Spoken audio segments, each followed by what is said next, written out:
Good morning, and thank you for joining us for this UNHRC 45 side event, China Bans Faith for All Children. All attendees are joined in listen-only mode. If you have questions, please use the question and answer feature in the panel, and we'll do our best to get our questions over to the panelists so that they may answer them. I'll now turn the webinar over to Ms. Bawalda for an introduction. Thank you all for joining us. Welcome to this official side event of the United Nations Human Rights Council. This is being hosted by the Jubilee Campaign. Jubilee Campaign is in special consultative status with the Economic and Social Council of the United Nations. Today's topic is focused on the fact that China bans faith for all children. We have a number of speakers today lined up with a variety of minority religious faiths in China, and they will be sharing their testimonies and providing their expertise regarding this topic. The People's Republic of China must take immediate steps to ensure the right to freedom of religion and belief for all children in China. The Chinese Communist Party must cease violence against children as it's perpetrated against children of all faith. That must end. I am the executive director of the Jubilee Campaign. My name is Anne Bawalda. And again, we welcome you to this side event. Our first speaker during the side event is Emilie Gao. She's an attorney who currently works for the Heritage Foundation. She has defended religious freedom for the last 14 years. She has worked on behalf of victims of religious freedom violations in East Asia, the Middle East, Europe, South Asia, and has worked at the State Department's Office of International Religious Freedom, as well as the Beckett Law Foundation. Previously, she worked at the United Nations and Latham & Watkins.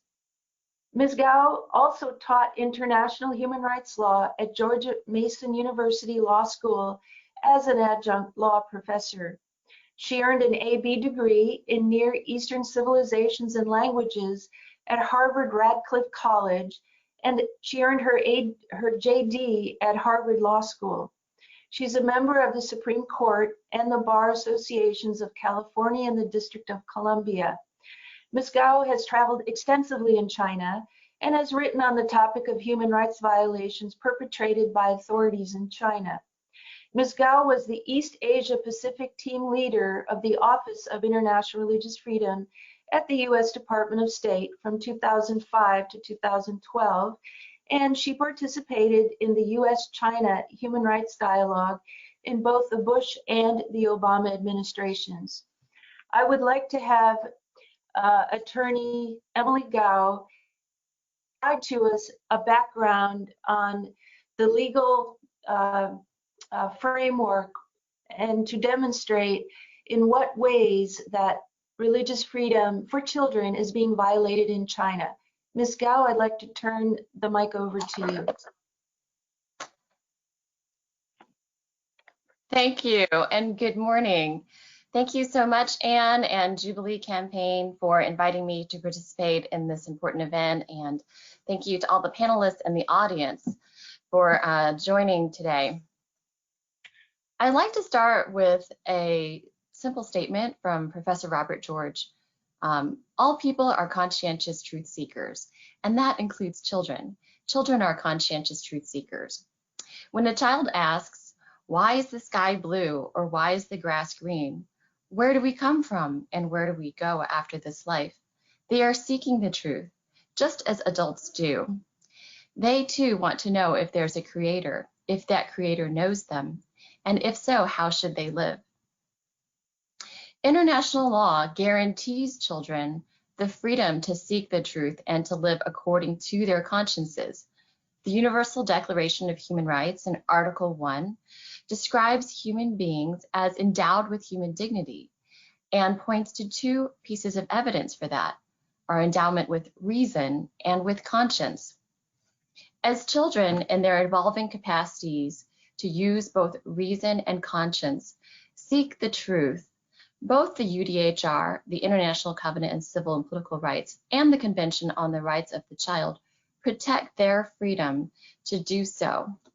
Article 14 of the Convention on the Rights of the Child states that state parties shall respect the right of the child to freedom of thought, conscience, and religion. China's constitution in Article 36 also protects the right of children to seek religious belief, and it guarantees non-discrimination on the basis of religion. And yet the reality, as we will hear today, in China is far different. The government's overlapping network of national, provincial, and local regulations censor religion from every part of a child's life, from the public square to literature, media, and social media, to school, and even in the home. The 2018 regulations on religious affairs have been interpreted to ban attendance at church and other houses of worship, to prohibit children from attending religious activities such as religious summer camps or religious instruction as a Sunday school. The censorship of religion in the lives of children serves the Communist Party's goal of ideological control. They equate pro-atheism with being pro-communist, with being pro-China. As the Jubilee campaign report to the United Nations on the Sustainable Development Goals states, it quotes a government official, a school director, who says, "If too many people turn to religion, then no one will believe in the Communist Party." The Communist Party's censorship of religion violates several guarantees in the Convention on the Rights of the Child. The children's right to receive religious upbringing from their parents in Article 14, the right to non-discrimination on the basis of religion in Article 2, the right to freedom of expression in Article 13, and the right of minority children to be raised in their indigenous religious and cultural traditions in Article 30. The Chinese Communist Party has enforced these policies through draconian punishments against adults and indoctrination of children, including forcing teachers to sign pledges not to attend religious services, requiring both parents and children not to attend religious services or participate in religious activities, and even encouraging children to report on their parents if they teach religion. Children from all religious backgrounds are being discriminated against, and their rights are being violated. Children from Christian, Uyghur Muslim, Tibetan, Buddhist, and Falun Gong families have experienced restrictions on their freedom of thought, conscience, and religion, and interference with their families' efforts to raise them in their religious beliefs. General Secretary Xi Jinping has encouraged this sinicization of religion, but China's policies against children, teachers, and parents violate the universal human rights of all Chinese citizens. Just like children in other countries that are represented at the United Nations, children in China should be free from government interference in their pursuit of understanding themselves, the world, and their creator. The government should not have a monopoly on answering children's questions when they ask about moral or metaphysical questions. Parents should be able to build their own families according to their own beliefs. In fact, the preamble to the Convention on the Rights of the Child acknowledges the family as the fundamental group of society and the natural environment for the growth and the well-being of children. The Convention on the Rights of the Child and the other international treaties that I've mentioned protect the freedom of all children in the world to seek truth and to live according to their consciences, because this is an essential part of what it means to be human. Allowing children in China to seek the truth and to live according to their consciences won't make them less Chinese. It will allow them to be fully human. Thank you very much.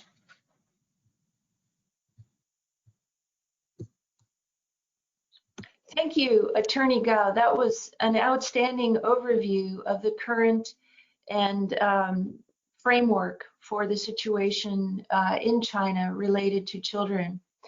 Our next speaker is a survivor we're naming him Enoch. Enoch is a former child in the People's Republic of China who suffered a great deal at the hands of the Chinese Communist Party. He and his family were persecuted for their Christian faith. Enoch's family was pressured into keeping their religious affiliation a secret for fear of retribution, but they were surveilled daily anyway.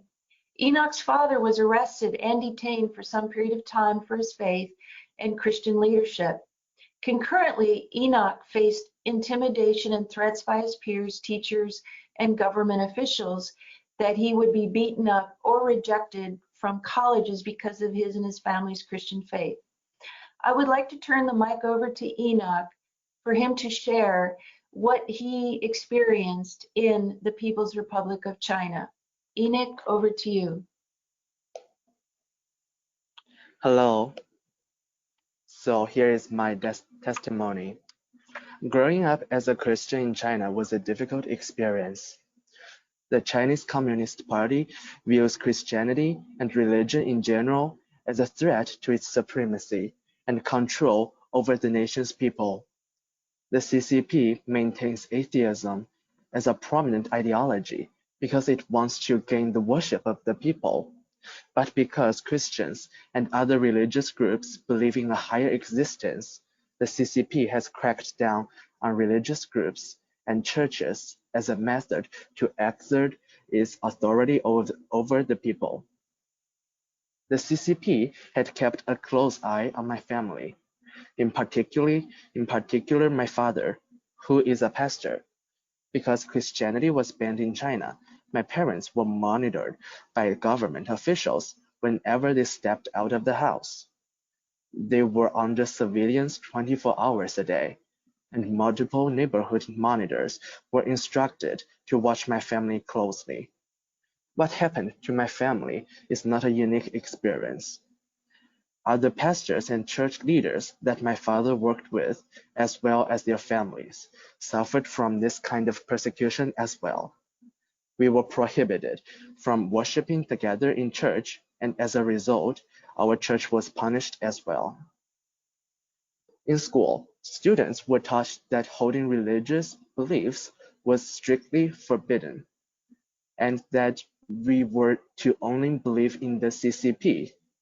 If our religious affiliations were discovered, we would receive punishment from the school. When my father was arrested for his Christian faith and leadership, I faced unkindness and discrimination at school from teachers. Government officials threatened my dad that if he did not cooperate with them, they would hire gang members to come to my school to beat me up. They also told him that I would not be able to go to college, as I would never pass the political screening because I come from a Christian family. They threatened my religious freedom, personal security, and my educational rights. When my dad was in jail, I had a different birthday. Because my dad wasn't home with us, I couldn't celebrate my birthday with him. My mom had invited a few friends from church to celebrate it with me. My dad had applied to have a phone call, and it happened to be on my birthday. We were very excited about this, and we felt it was God's blessing to our family. I talked to my father over the phone, and I didn't really know what to say, so I asked him to sing me the happy birthday song, and at the end, we both burst into tears. I had always encouraged myself that I could make it through, but at that moment, I was overwhelmed with sadness. I started to realize how different my life was and how naive I was for trying to handle it by myself.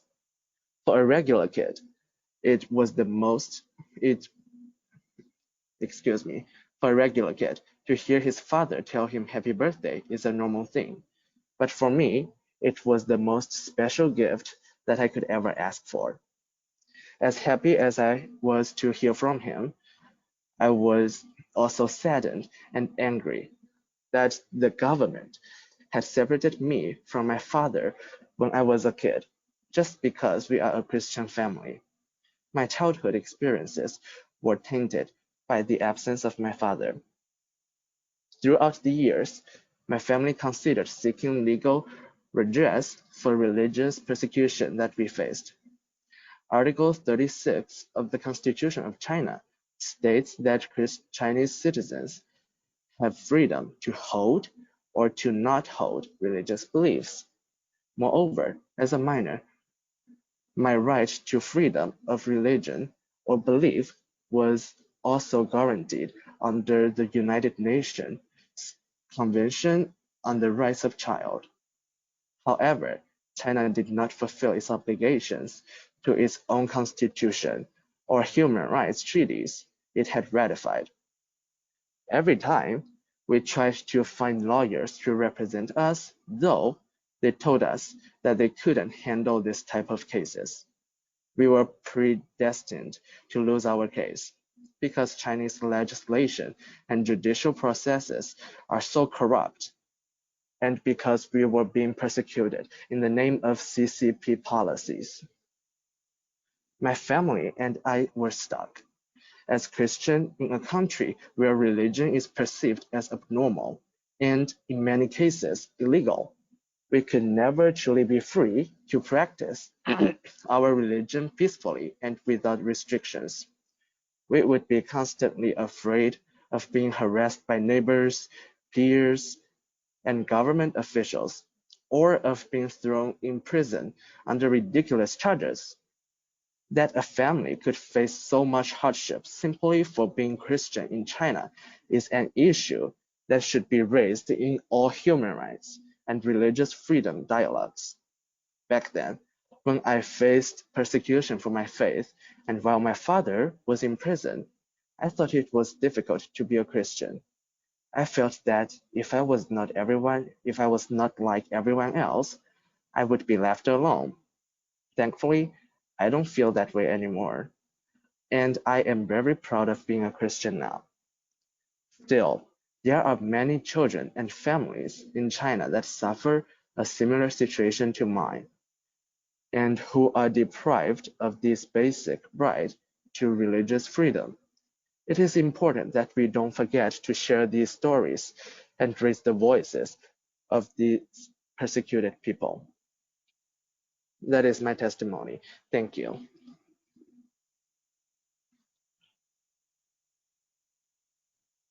Thank you, Enoch, for sharing from your heart your testimony and what you endured.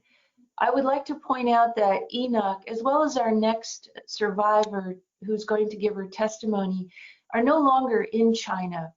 It's sad, very sad, that someone who's from the beautiful and just a lovely country of China is no longer able to stay in China due to the fact that they have a religious faith.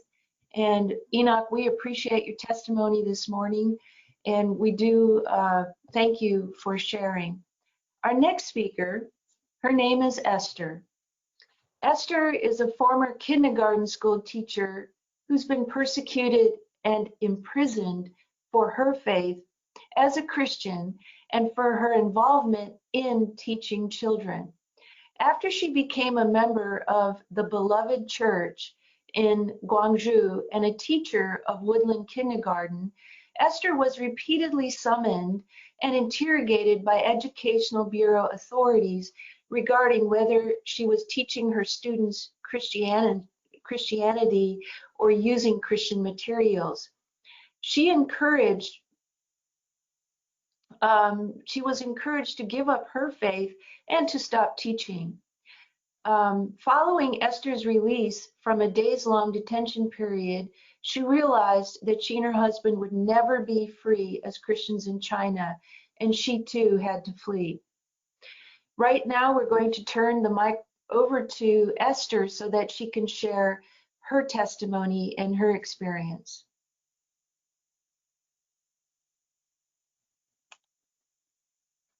Hello, my name is Esther, and I would like to tell you about my story of the persecution I faced at the hands of Chinese government for my Christian faith and my work as a kindergarten principal. Though my mother was a Christian, I was not a religious child. When I was in school, I was constantly taught the immense was the only correct way of thinking, and because my father was an atheist, so I did not consider becoming Christian until later in life.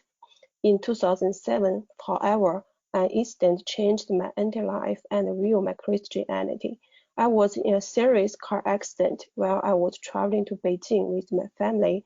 It was snowing heavily and our car flapped upside down into a nearby ditch. We were extremely lucky have a good survived. One of people who helped us told me that just 2 days earlier, a similar accident left 4 people die.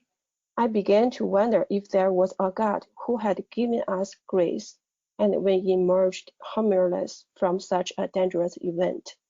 In the same year, when I was 25, I met 2 Christian sisters at my workplace.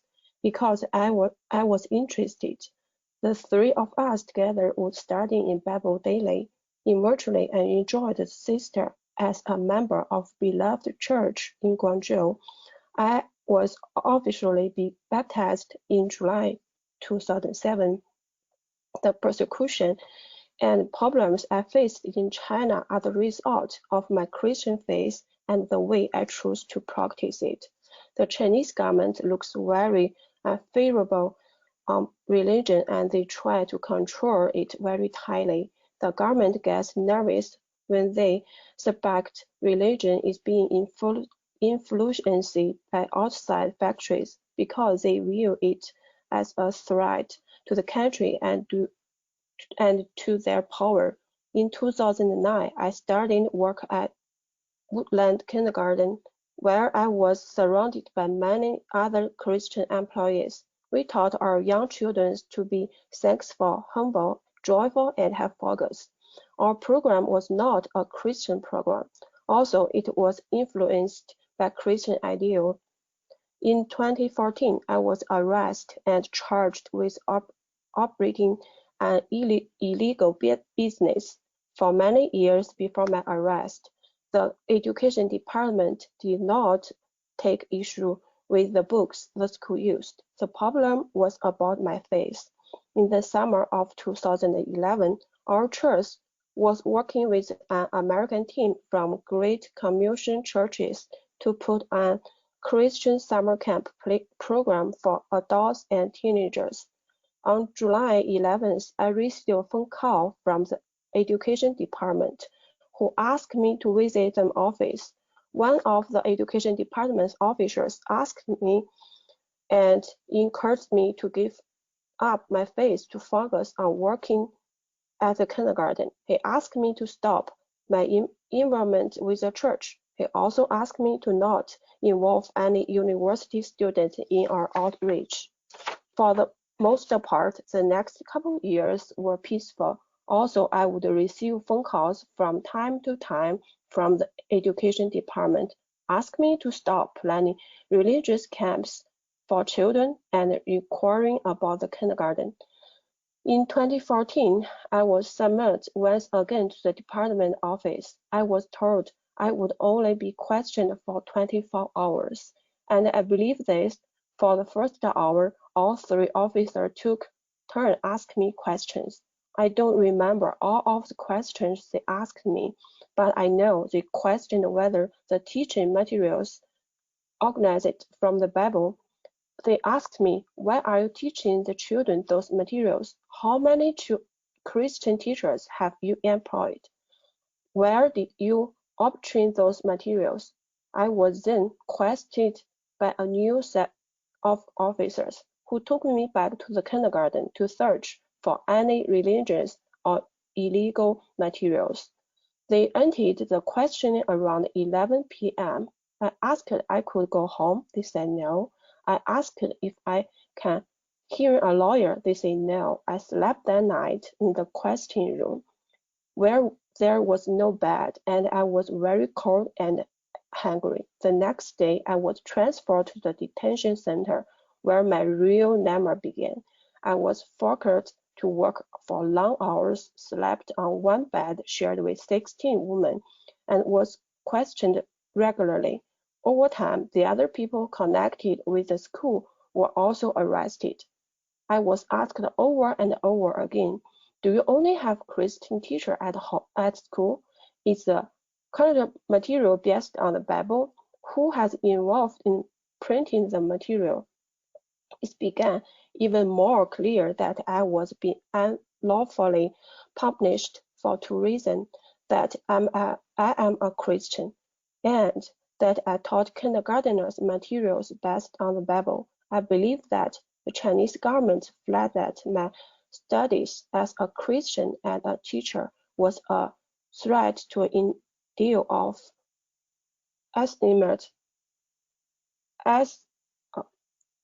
immersed and nationalism that CCP promotes and prefers to be taught in classrooms across the nation. After having my court hearing repeatedly postponed, I was sentenced to 2 years in prison in April 2015.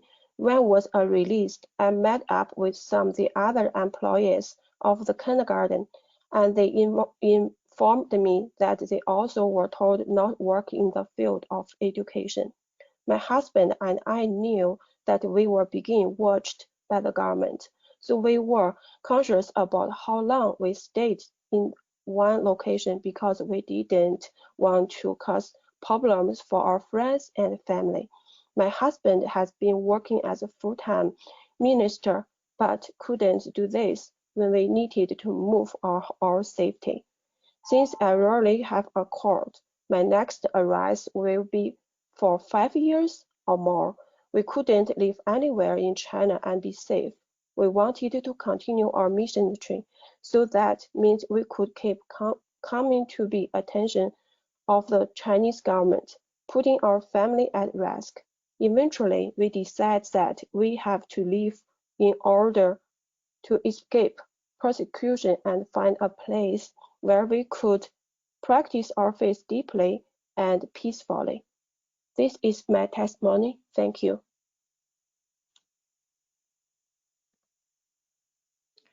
Thank you, Esther, for sharing that very compelling testimony. As you could hear in Esther's testimony, there is a concerted effort in China to expunge any kind of teaching material that might even remotely involve a Christian character or Christian ethos. And that is something which China's been targeting in recent years. Our next speaker is Bob Fu. Bob Fu, himself a survivor of persecution many years ago, has been a well-known and renowned advocate. Bob Fu has done more than anyone I know on the issue of exposing religious persecution, specifically of Christian churches and even Christian lawyers who have defended, and other lawyers who have defended Christians imprisoned for their faith or otherwise suffering persecution for their faith in China. Bob Fu is the founder and president of ChinaAid.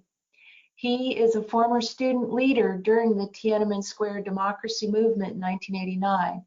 In 1993, he graduated with a law degree on international relations from Renmin University of China in Beijing. He was a faculty member of the Beijing Party School of the CCP from 1993 to 1996. He was also a house church leader in Beijing until he and his wife were imprisoned in 1996. In 1997, he was exiled to the US. In 2002, he founded ChinaAid in Philadelphia. He graduated with a PhD from St. John's College at the University of Durham in the UK in the field of religious freedom. He's written many materials. He writes proliferously, and I encourage all viewers to find his materials. You will become very informed about the situation there in China.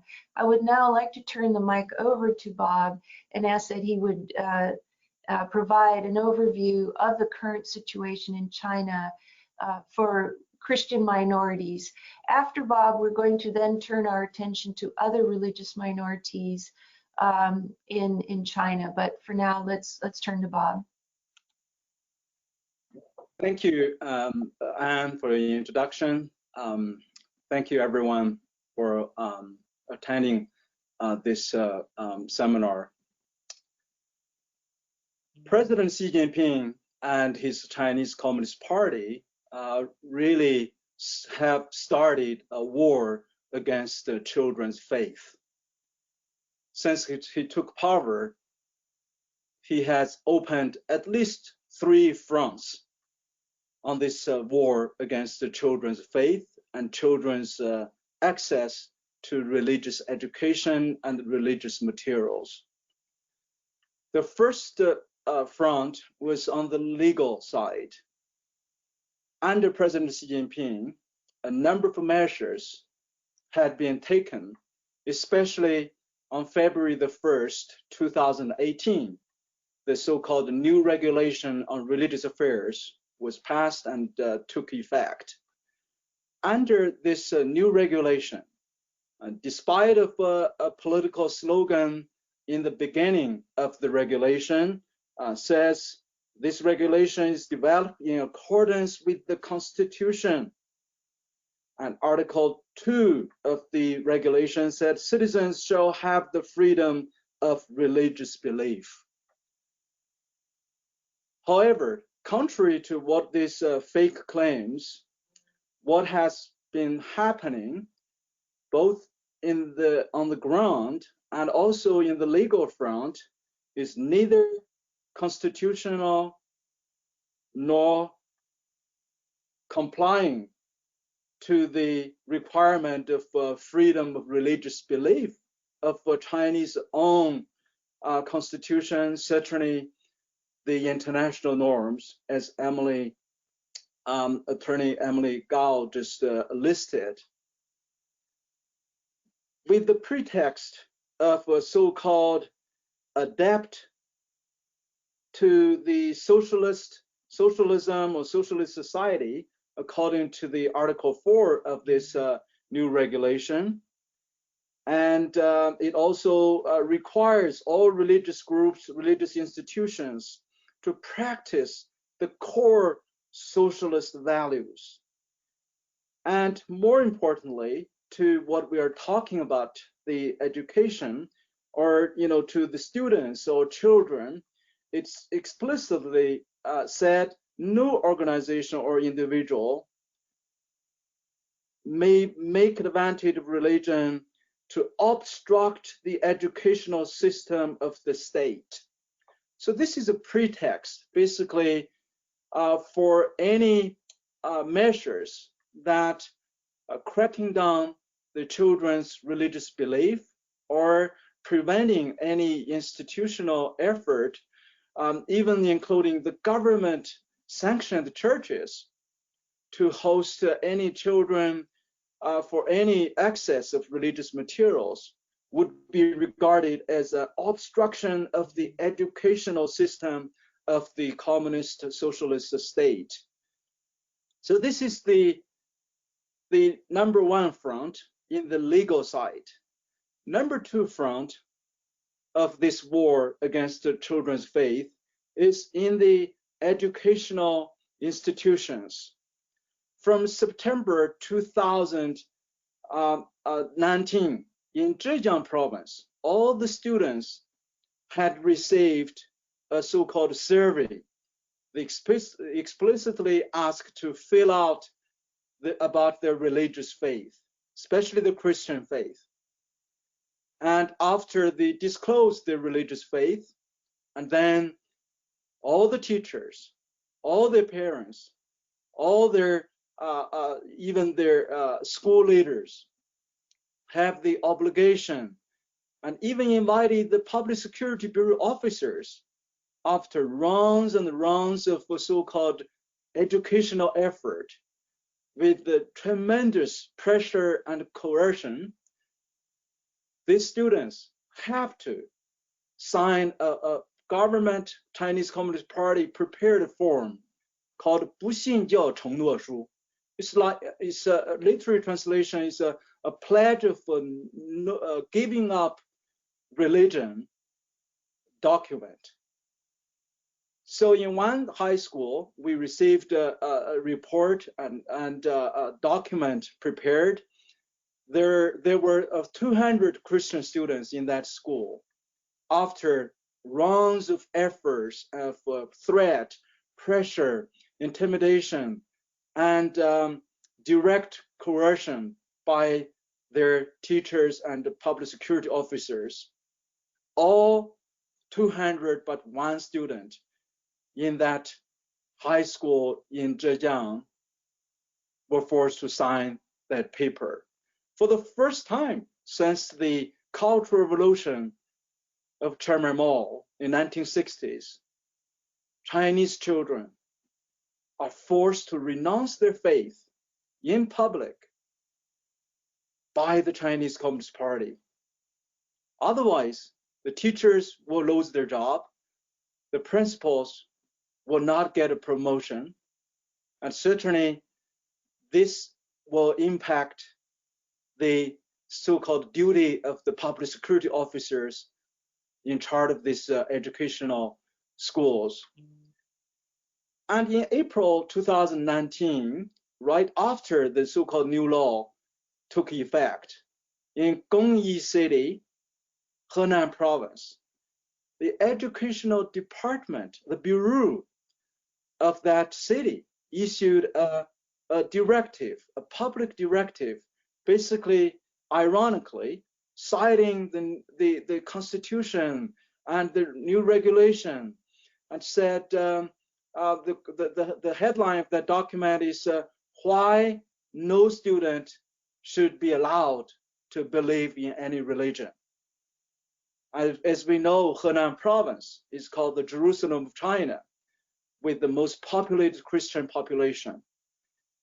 And all students are required to give up their Christian faith. That means hundreds of thousands in that one province alone.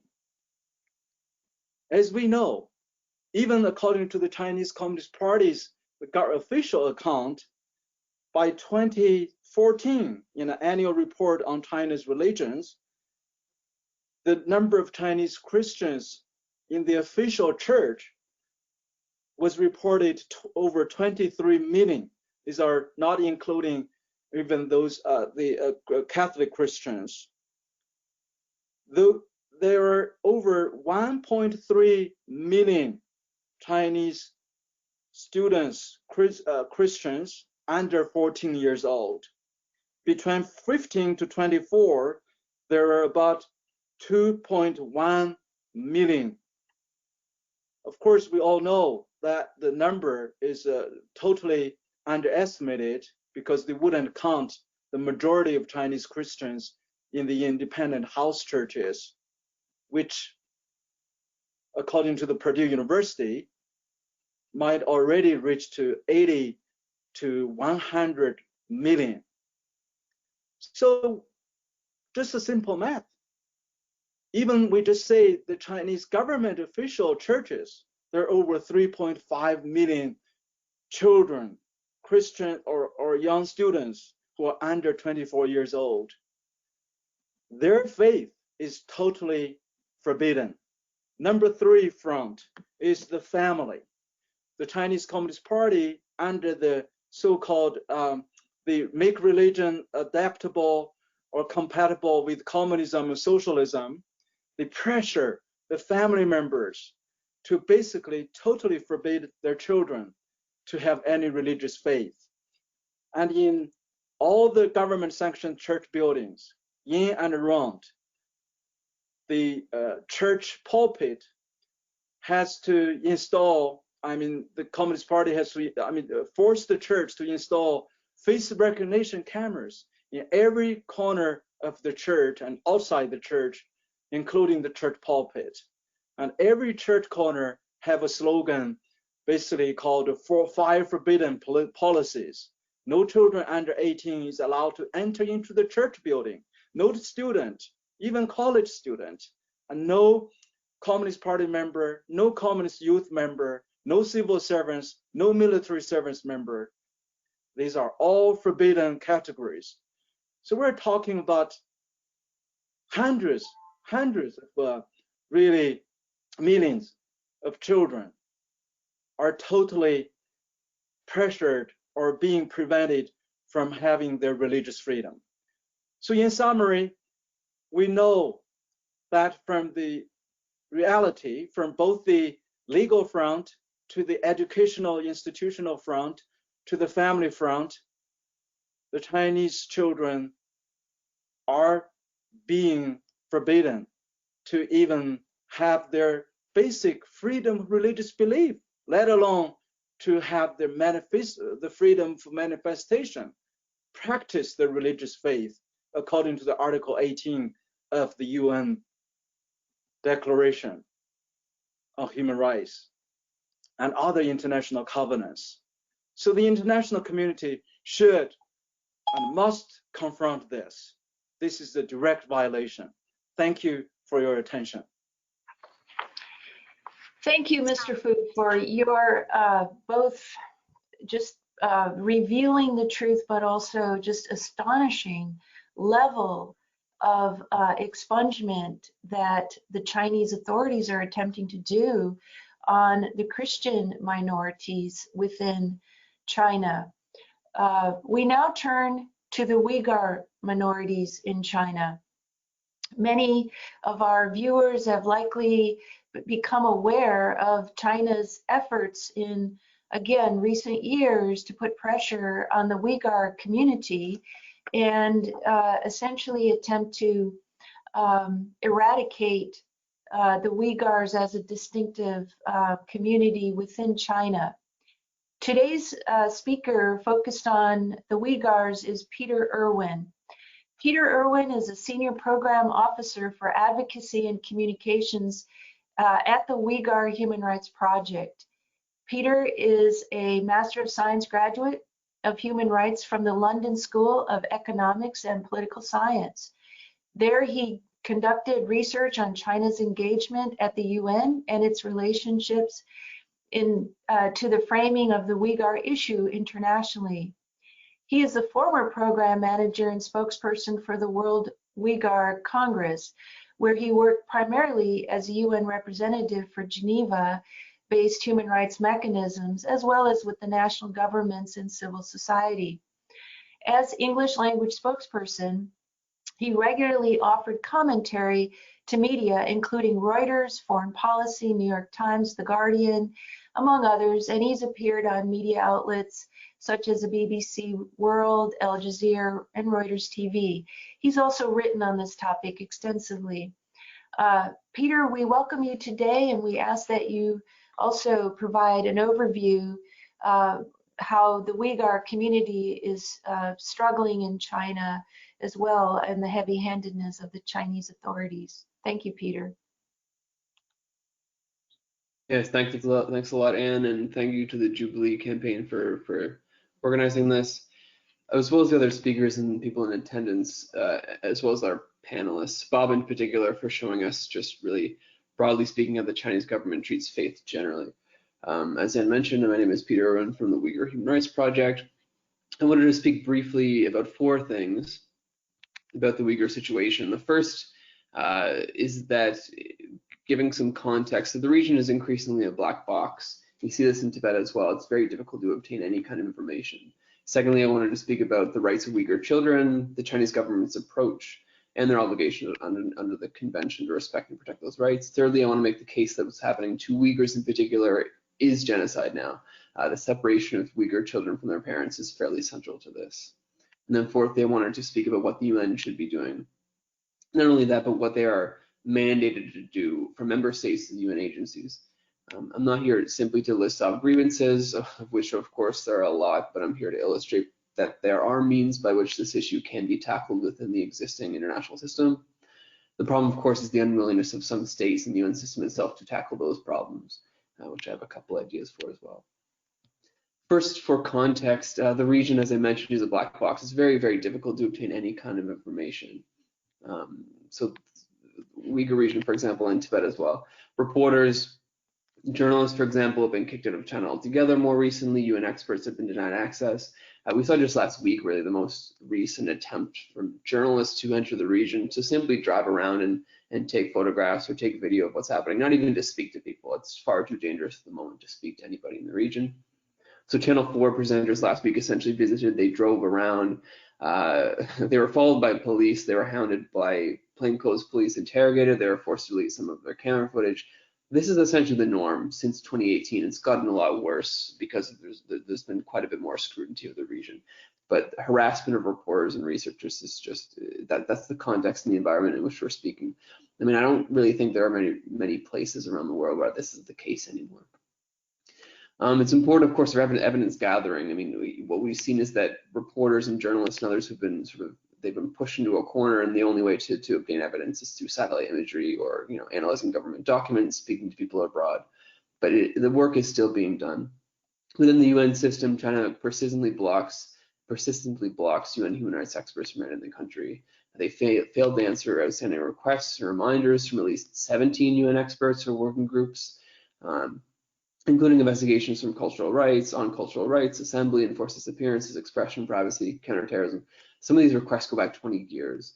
So when China tries to frame that participation with the Human Rights Council, for example, when they say that they want to be a member of the council or a productive member within the UN system, it's just really stretching the truth. They do not, in practice, cooperate with the UN system. When experts are permitted to enter the country to investigate, many have documented harassment, intimidation, refusal to be granted access to certain regions, for example. One of the last critical visits in 2017 from Philip Alston, the rapporteur on extreme poverty, China afterwards accused him of overstepping his mandate and meddling in China's judicial sovereignty. So this is sort of the environment in which we're speaking.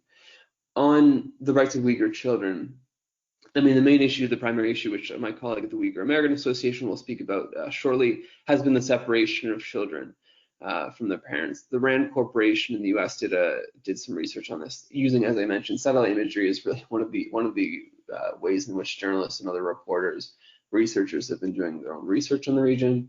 They use satellite imagery simply by finding things like play sets, colored squares in the ground that showed them that these were facilities for children. Either preschools or other schools where children were taken. In July, they released research showing that there were 55 that were newly built in one county in Hotan. This is largely Uyghur area.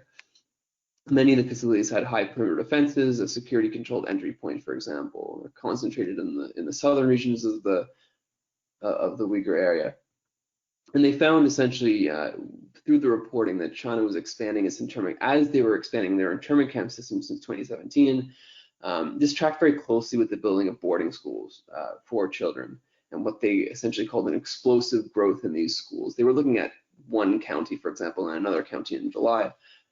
You saw many of these schools being built in a 6-month period in 2017. I mean, it tracks exactly as the internment camp system was being built. Where would the children of these internees be going? Well, they're going into these state-run facilities.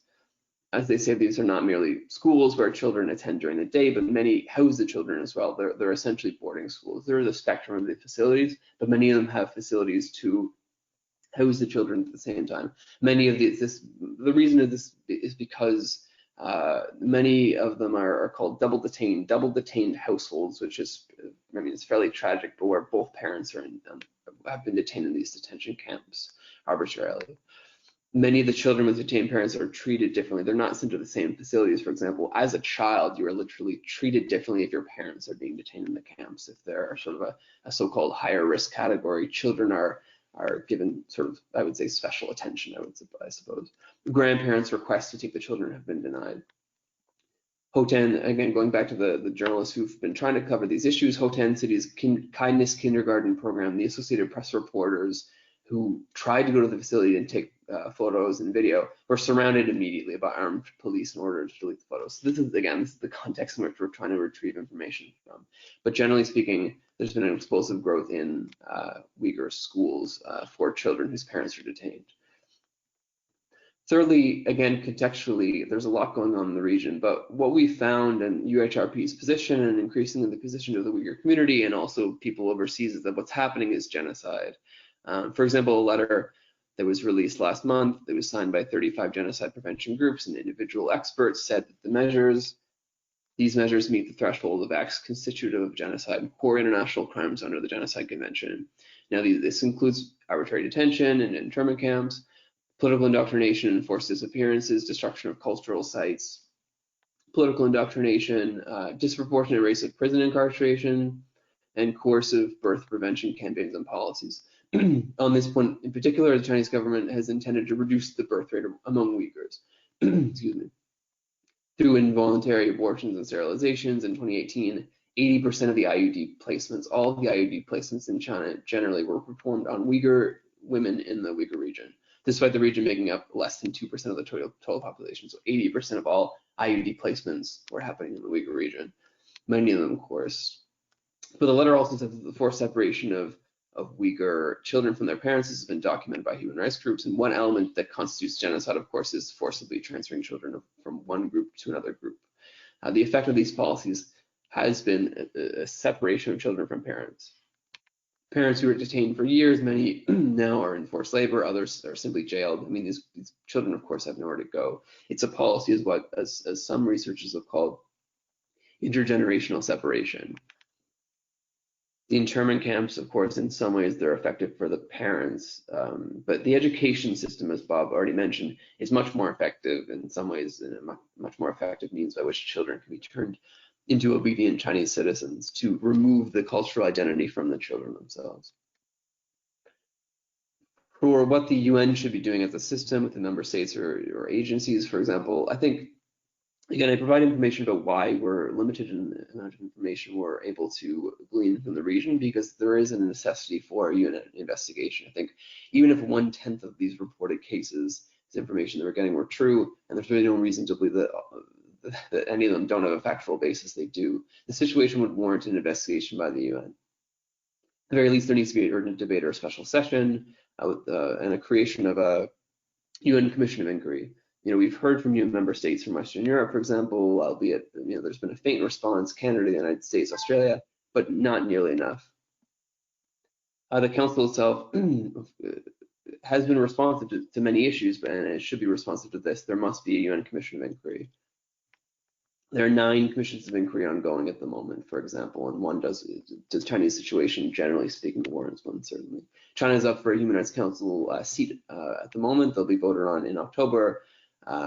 These seats are for states who uphold the highest standards of promotion and protection of rights, and they must be cooperating fully with the Council. China does not. Again, I can go down the list of all the UN agencies that have been mostly unresponsive to this: the Secretary General's Office, the Office of Genocide Prevention, increasingly UNESCO because of the destruction of cultural sites, right? I mean, there has been simply no response from the UN. And then going forward, maybe we can speak in the question and answer period, but we should look towards the Committee on the Rights of the Child, which has a review coming up in the next couple of years. I'll leave it there. I think I'm just a bit over time, but thank you. Thank you, Peter. We definitely appreciate your input, including providing comments in terms of some of the ways that the international community could act. So definitely appreciate that. And again, a reminder to our viewers, if you have questions, if you would put those in the chat box, at the end of the presentations, we would then provide a Q&A time. We have 3 more speakers. Our next speaker is Ilfidar Eltebir. She's the secretary of the Uyghur American Association. She was born in Urumqi, the Uyghur region, and grew up in Istanbul, Turkey. She has lived in the United States since 2000. She received her BA in marketing from George Mason University and has over 20 years of experience in marketing and project management. During her college years, she taught the Uyghur language in U.S. government employees in Lingua Language Service Center. As the daughter of a prominent Uyghur writer and journalist, she's been an active member of the Uyghur community and a human rights activist for many years. She has organized many advocacy and Uyghur cultural events in the Washington, D.C. area. She currently works as a structure analyst at the energy firm and is fluent in English, Uyghur, and Turkish languages. Ilfidar, we would like you to address at this time this side event, and we look forward to your remarks. Thank you for joining us.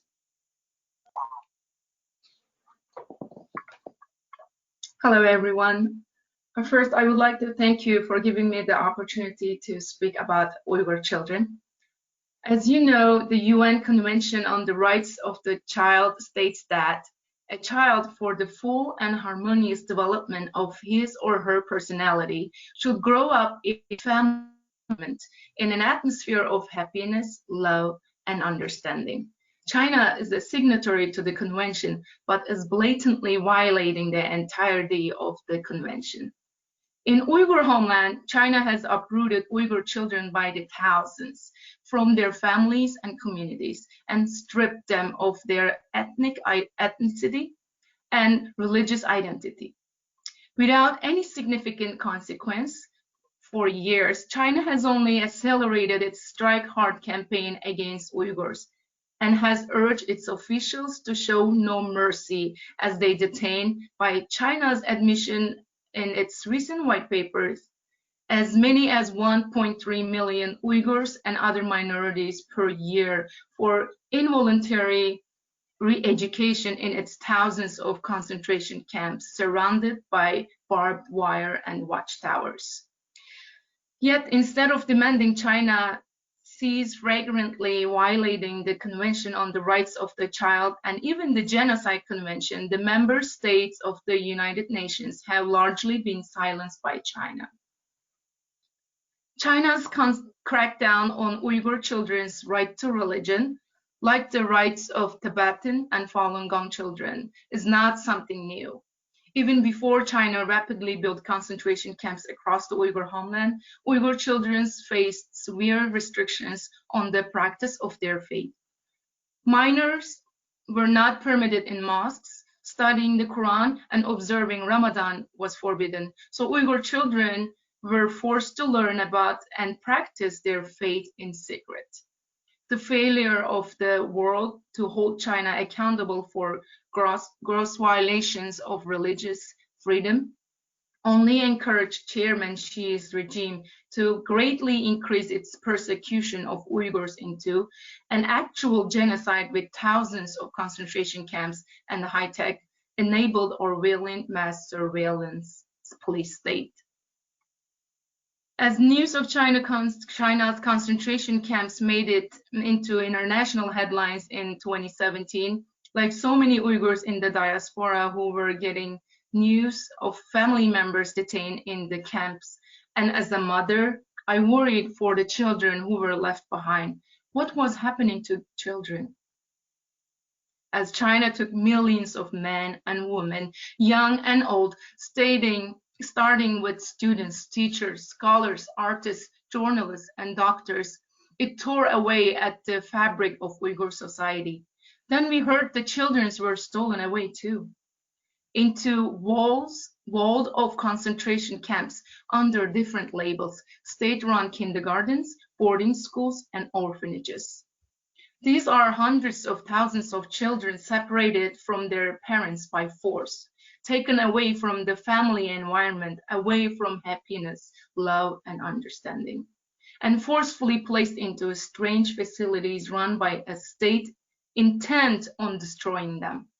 Their familial bonds, their language, their religion, their culture, their identity, their world. These children are then re-engineered through deprivation and brutal indoctrination into loyal Chinese subjects of the Chinese Communist Party. In December 2019, the New York Times reported that nearly 500,000 ethnic Turkic children had been separated from their families. Nearly a year later, with fresh reports discovering hundreds of new detention facilities and extensive forced labor schemes, I fear that hundreds of thousands more innocent children have joined the stolen generation. The future of the Uyghur people is at stake. The millions of Uyghur children remaining outside the state-run kindergartens and orphanages are not safe either. Can you imagine the psychological torture of children being subjected to, not only to a father's being taken away to a concentration camp, but to a mother being subjected to this intrusion of a Chinese homestay official who insists on sleeping in her bed and monitors their reactions from inside their own home? Children are growing up in fear at home, in a daycare and schools, chanting mindless CCP slogans while their parents are forced to do the same in camps and factories.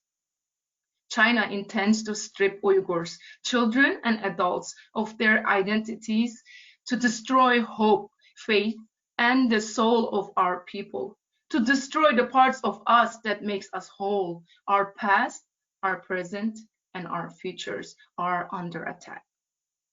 China's birth control policies in the Uyghur homeland have led to a 60% decrease in the birth rates from 2015 to 2018, according to an Associated Press report. Also, Irwin Zen's report that Peter mentioned earlier have prompted the US and the UK to consider classifying the situation as a genocide and sparked discussion on that issue among researchers and policymakers. But it's every member country of the United Nations that legally obligated themselves by the Genocide Convention to prevent genocidal actions and meaningfully say never again. I implore those who are listening to rise above fear of China's power and not only recognize genocide in the Uyghur homeland while it's happening, but to take immediate action to put stop to the suffering of the Uyghur people. At very least, we can separate ourselves from complicity in China's concentration camps, complicity in buying the exported products made by Uyghur forced labor, complicity in selling China the technology it uses for its Orwellian mass surveillance police state, complicity in making China the world's largest manufacturer of phones while Beijing denies millions of Uyghurs the freedom to use phones to communicate with their family abroad. We can take back the generation China stole from us. We can save the children and reunite them with their families so that one day they will have the opportunity to raise their own children and grandchildren in an atmosphere of happiness, love, and understanding. Every one of us here, if we stand for human rights, if we stand for the right of children to be with their families, to live their faith, their culture, their identity, if we stand against genocide, every one of us have a moral responsibility to take whatever action we can to demand the Chinese Communist Party finally close its concentration camps and stop its state-sponsored forced labor. Thank you so much. Thank you, Ilfidar, for that very, very compelling testimony of what you're aware of and the background of what's happening with the Uyghur community and the absolute appalling, gross, and systematic violations of rights of the Uyghur people perpetrated by the Chinese Communist Party. It's gut-wrenching as a woman to hear how mothers are so harmed with the deprivation and the removal of their children, and some of the stories that you just shared are just absolutely gut-wrenching. Thank you for sharing that, and we certainly join with you in decrying these violations, and we do want to save the children of all the minorities. The next minority group that we will be having a speaker talk about are the Falun Gong. Our next speaker is Sean Lin, a survivor, also a survivor from China. Dr. Lin is a passionate and dedicated human rights activist. He's a survivor from the 1989 Tiananmen Square massacre in Beijing. He's an eyewitness of the brutal killing of innocent citizens that the Chinese Communist regime committed on the night of that massacre. Dr. Lin and his wife were detained in China in 2000 for actively engagement in urging China to end the persecution of the Falun Gong practitioners. Fortunately, he and his wife were rescued back to the US to complete his PhD studies due to the kind rescue efforts from mentors, friends, and students from the University of Alabama and Georgia. And we welcome you, Sean Lin, to explain what is the current situation for Falun Gong practitioners and their children. Thank you for joining us. Thank you, Anne. Thank you for the wonderful introduction, and thank you for Jubilee campaign to invite me to join this panel. So let me first give a little background about Falun Gong. Falun Gong is an ancient Chinese spiritual discipline in the Buddhist tradition, and it is also commonly known as Falun Dafa. Falun Gong consists of moral teachings and also 5 sets of meditation exercises. It's very beneficial to improve people's health and energy levels. And at the core of Falun Gong are the values of truthfulness, compassion, and tolerance. In Chinese, we call it Zhen, Shan, Yuan. So Falun Gong teaches that these are the most fundamental qualities of the universe and takes them to be the guide for daily life and practice. So in the words of Falun Gong's founder, Mr. Li Hongzhi, quote, assimilation to the highest quality of the universe, truthfulness, compassion, tolerance is the foundation of the practice, end of the quote. So Falun Gong was introduced to the public by Mr. Li in 1992 and became popular in China throughout the 1990s. And because its teachings are rooted in the traditional Chinese culture and resonated deeply with the Chinese people across the country, it grows tremendously. So by 1999, about 70 to 100 million people had taken up the practice. However, some CCP leaders, in particular the former CCP General Secretary Jiang Zemin, view such a large number of practitioners as a threat, especially since these figures already exceeded the 60 million membership of the CCP. In addition, communism always aimed to control all aspects of the public and private lives of its citizens, and including religion and spiritualities. And we have heard many testimonies today from other religious minority groups. So in China, churches, temples, even health practices are allowed to operate only under the control of the CCP. But Falun Gong operates independently of the communist thought and control. So the vast difference between Falun Gong's tenets and the CCP's ideology, which is officially atheist and Marxist. This was another factor that CCP could not tolerate Falun Gong. They also feel that the Falun Gong's strong moral code undermines the party's violent and Leninist tactics for controlling society. So on July 20, 1999, the CCP launched the nationwide brutal crackdown against Falun Gong. So it has become one of the largest human rights atrocities in the 21st century, and it has lasted more than 21 years now. So under the systematic crackdown in mainland China, countless of children of Falun Gong have lost their parents, academics, freedom, even all their living conditions and dignities, just because their parents or their own belief in pursuit of Falun Gong. So these poor children are like broken winged angels who have been ravaged, by the black hands of the CCP and have been deprived of their gorgeous life. So they are struggling to survive under the cold rain and live a life of fear, cold, starvation, and bullying. This happens frequently. And we also need to understand, this happens in a nationwide scale. And the CCP had its affiliated organization to brainwash, also control this youth population. And this affiliate organization is called the Chinese Communist Youth League.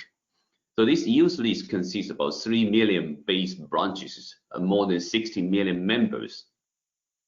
So since the persecution started, the CCP has been indoctrinating lies and hatred into people's mind And of course, for the young people, they are easy targets for brainwashing. So the CCP has incited the young students who are unclear about the truth of Falun Gong to participate in the movement against Falun Gong. So the Youth League Central Committee issued 2 documents, namely, first one is notice on not allowing the Youth League members to practice Falun Dafa, and the second one is notice on implementing the gifts from central governments to thoroughly carrying out study and education movements among Youth League members to fight against Falun Gong. So these national policies has, implemented nationwide, and so this is the Chinese government's solutions and for nationwide anti-court movements against the Falun Gong groups. So they label the Falun Gong as a court to justify their persecution. So because the engagement of this youth league, so the persecution of the Falun Gong practitioners' youth community was very systematic, carried out in the school systems. So on the website of Minghui.org, Falun Gong groups in the United States have documented the persecution of hundreds of adolescent or children of Falun Gong practitioners. So their sufferings, including being threatened to confess, also forced drop out of school, giving up their beliefs, losing parents or become orphans, or being beaten and imprisoned, or sentenced to labor camps, or being sexually assaulted or raped, becoming depressed or insane, or even losing their lives. So it's full-blown persecution. And all these records with specific name, addresses happened in every province of China, clearly indicated that this is a consistent pattern of systematic policy and tactics to force these children to give up their Falun Gong belief or turn them into victims due to their parents' belief. So as some individual case, I will go through at the end, but before I go through these cases, just to save time, I want to first mention that it's very painstakingly to go through these reports for the adolescents or children of Falun Gong that's being persecuted. And it's even more saddening that the international society have been very weak or even silent on condemning CCP on this huge human rights atrocity that happened to the Falun Gong practitioners. And in 2019, the Independent China Tribunal has reached final judgment that forced organ harvesting has been committed for years throughout China on a significant scale. And the Falun Gong practitioners has been one and probably the main source of organ supply. And of course, the Uyghur groups also subject to this organ harvesting. So this final judgment has been presented to the United Nations on September 2019. However, 1 year has passed and UN has not taken any actions to respond to this judgment. And needless to say, there is no action was taken to condemn CCP on this or even further investigation. But what is more ironic and shameful is that UN Human Rights Council has included a Chinese diplomat, Jian Duan, to be a member of the UN Consultative Committee.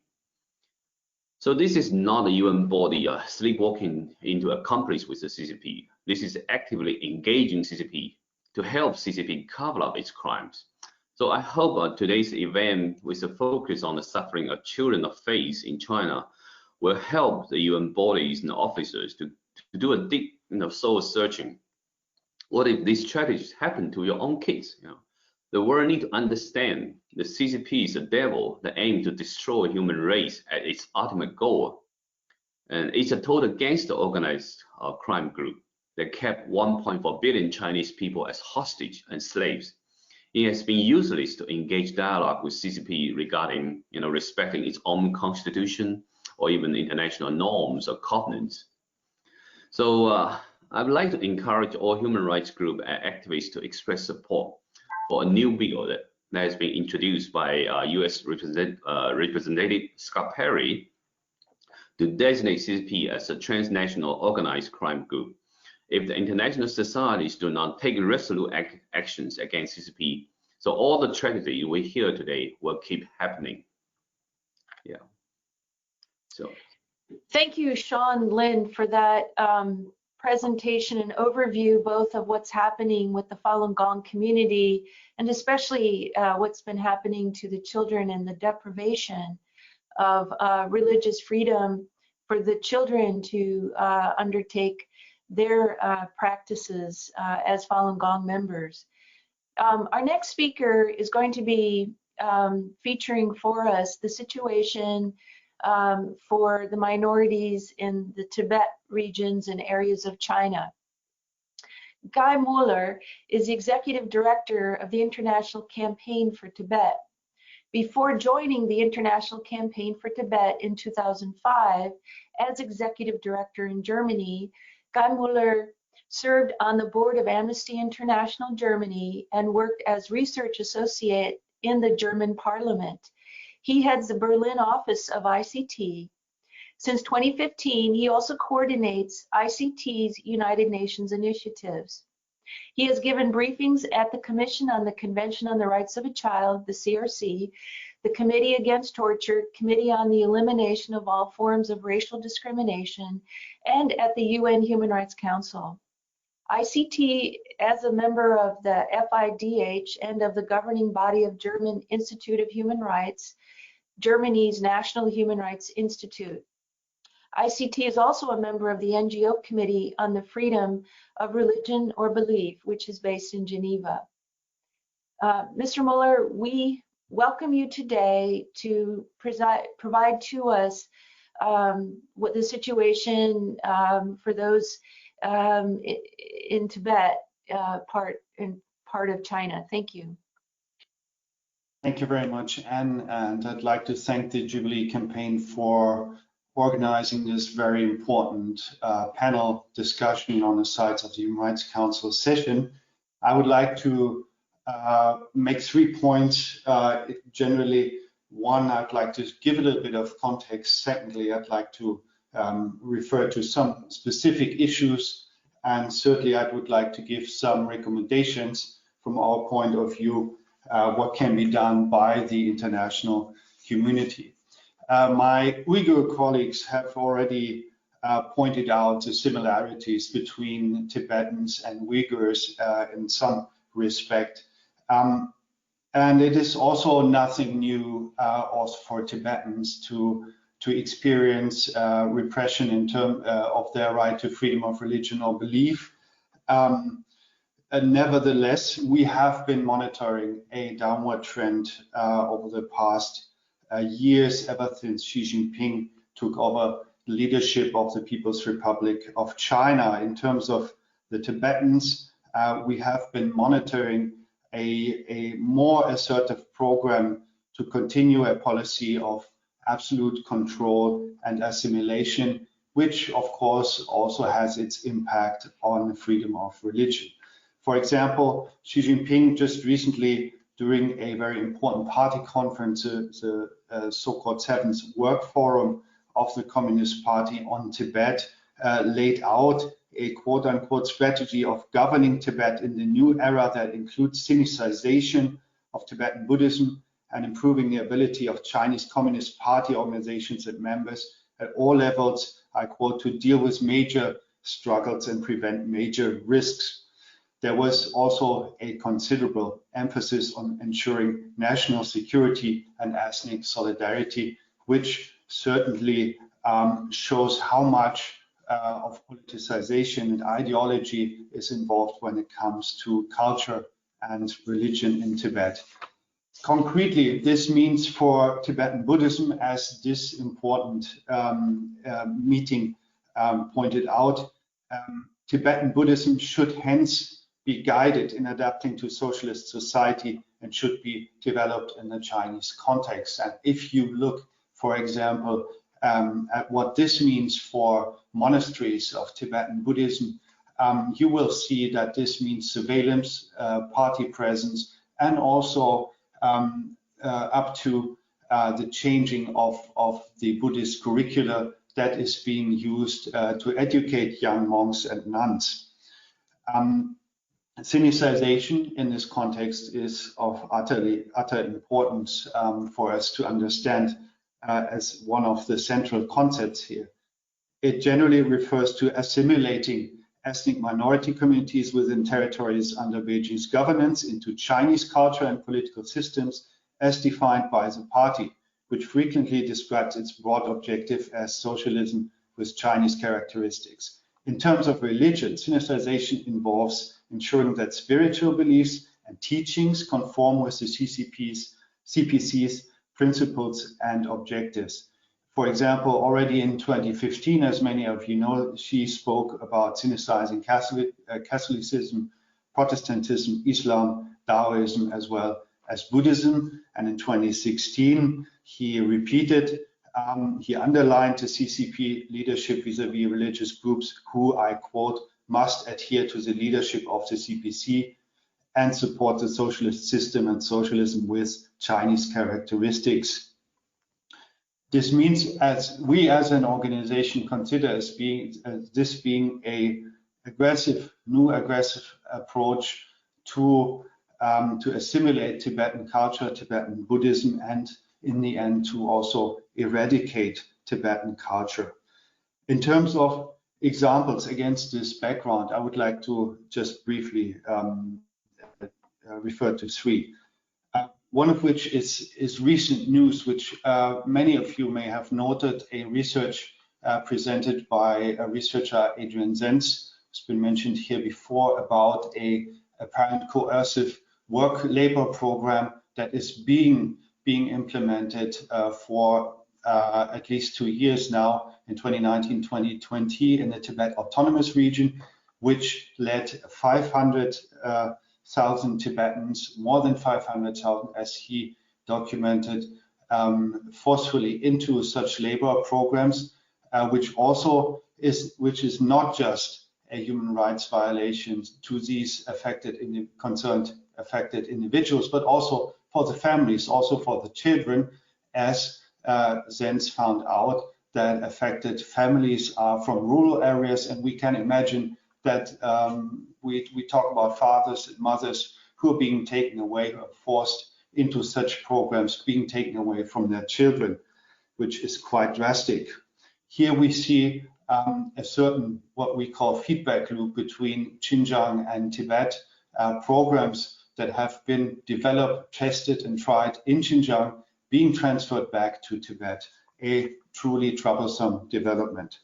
Secondly, with regard to Tibetan school children, we have been monitoring on a regular basis bans on religious activities for such school children. For example, in 2018, rarely so, but they do report it. Chinese state media reported that underage students in the Tibet Autonomous Region must not take part in religious activities during their summer vacation, according to school regulations.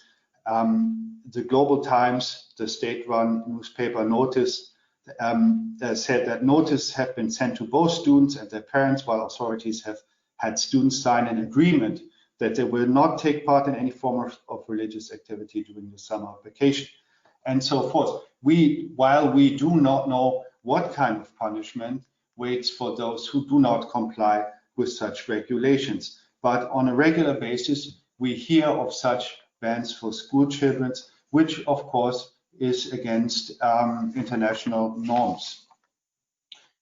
Thirdly, here we have been monitoring cases where young Tibetan monks have been forced out of monastery schools into government-run schools as a part of a drive to replace monastic education with political propaganda in state-run schools in Tibet.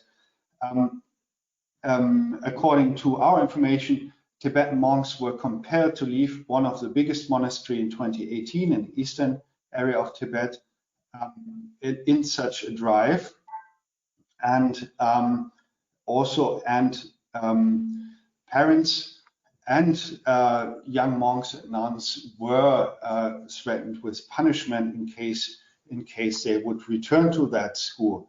One should know and take into consideration, traditionally in Tibet, monks entered monasteries, which are important centers of culture and education, as novices at a young age. While Communist Party work teams first began preventing young monks from joining monasteries in the mid-90s, the level of enforcement has varied from monasteries to monastery.